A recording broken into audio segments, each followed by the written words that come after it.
एक बार कल्पना करते हैं, एक टी20 मैच चल रहा है और एक टीम महज 87 रन पर ताश के पत्तों की तरह बिखर जाती है। अरे बाप रे, 87 रन!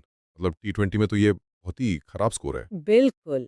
तो क्या ये सिर्फ खराब तकनीक थी या या फिर किसी एक बल्लेबाज ने उनके दिमाग में ऐसा खौफ भर दिया था कि वो पिच पर उतरने से पहले ही हार चुके थे, बहुत ही दिलचस्प एंगल है ये। है ना? तो आज हम जयकाल गेमिंग द्वारा भेजे गए चेन्नई सुपर किंग्स और मुंबई इंडियंस के उस ऐतिहासिक मैच के नोट्स पर एक एक गहरा विश्लेषण करने वाले हैं, एक डीप डाइव। हाँ, और हम इसे बिल्कुल उस ओनली 2 मिनट का स्टाइल में डिकोड करेंगे। मतलब एकदम तेज़, सीधा और फुल एनर्जी के साथ। एकदम सही। क्योंकि यहाँ बात सिर्फ रनों की नहीं है, बात यह है कि कैसे एक खिलाड़ी ने मतलब पूरी विरोधी टीम का सॉफ्टवेयर ही क्रैश कर दिया। सॉफ्टवेयर क्रैश, हम्म ये काफी सटीक वर्ड है। तो चलिए पढ़ते खोलते हैं इसकी। संजू सैमसन 54 गेंदों में 101 रन। अक्ल भी लिए पा रही थी वो। बिल्कुल। और इसी वजह से चेन्नई 207 तक पहुंच गई। लेकिन नोट्स बताते हैं कि जो असली गेम पलटा वो 16वें ओवर में पलटा। हाँ, वो 16वां ओवर तो वो ऐसा था ना जैसे सैमसन ने कोई वीडियो गेम का चीट कोड लगा दिया हो। बिल्कुल। मतलब ऐसा नहीं था कि मुंबई के गेंदबाज कुछ बहुत खराब गेंदें डाल रहे थे। वो यॉर्कर ट्राई कर रहे थे हाँ, वाइड लाइन भी पकड़ रहे थे। एकदम, लेकिन गेंद हर बार फील्डर्स के सिर के ऊपर से सीधा बाउंड्री के बाहर जा रही थी। मुंबई के जो इतने बड़े धुरंधर थे ना, वो बस मूक दर्शक बने खड़े थे मैदान पर। ये तो काफी डरावना मंजर रहा होगा मुंबई के लिए। वही तो।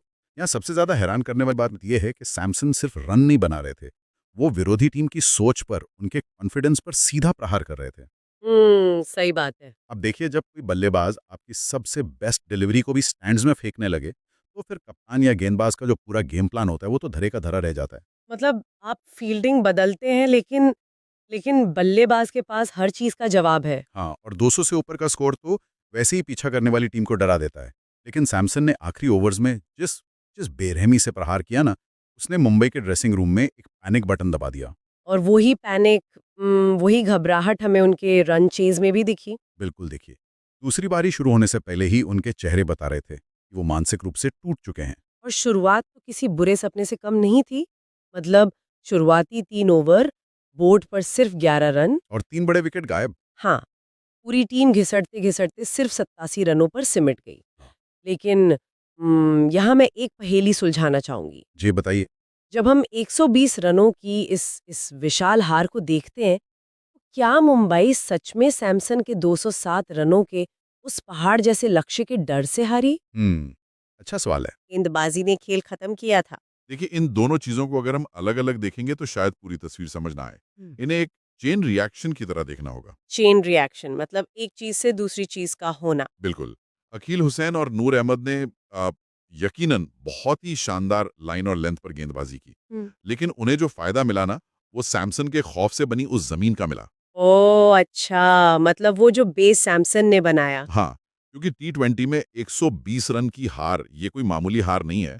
ये दिखाता है कि आपका पूरा का पूरा सिस्टम ढह गया है। तो जब बल्लेबाज अकील की गेंदों का सामना कर रहे थे तो वो डर रहे थे। एकदम। वो गेंद की मेरिट पर शॉट खेल ही नहीं रहे थे। उनके दिमाग में ना हर गेंद पर बाउंड्री मारने का वो भारी दबाव घूम रहा था, जो सैमसन ने खड़ा किया था। सही कहा। मतलब सैमसन ने जिस डर का बीज बोया था, अकील हुसैन ने बस आकर उसकी फसल काट ली। वाओ, मतलब सैमसन ने जो मानसिक चोट दी, अकील ने बस उस पे आखिरी कील ठोक दी। बिल्कुल सटीक विश्लेषण है ये। तो कुल मिला के देखा जाए तो ये एक पूरी तरह से एक तरफा मुकाबला रहा। एक तरफ सैमसन का वो जादुई शतक जिसने नींव हिला दी। और दूसरी तरफ अकील के वो घातक 4 विकेट। हाँ, और अंत में चेन्नई सुपर किंग्स की 120 रनों की वो ऐतिहासिक जीत। जो साफ तौर पे हमें ये बताता है कि आधुनिक क्रिकेट सिर्फ बल्ले और गेंद का खेल नहीं रहा। ये सबसे ज्यादा दिमाग के अंदर खेला जाता है। बिल्कुल। और इसी बात से एक बहुत ही दिलचस्प सवाल ज़हन में आता है वो क्या? कि जब कोई एक खिलाड़ी ऐसी असाधारण, कुचल देने वाली पारी खेलता है, तो क्या किसी भी टीम के लिए इनिंग ब्रेक के उन 15 मिनटों में अपने दिमाग से उस खौफ को निकाल कर खुद को रीसेट करना मुमकिन भी है? बहुत गहरी बात है ये। या फिर या फिर उस तूफान को देखकर रन चेस की पहली गेंद डलने से पहले ही खिलाड़ियों के दिमाग में हार की स्क्रिप्ट लिखी जा चुकी होती है? इस पर सोचने की जरूरत है। आज के इस डीप डाइव में बस इतना ही।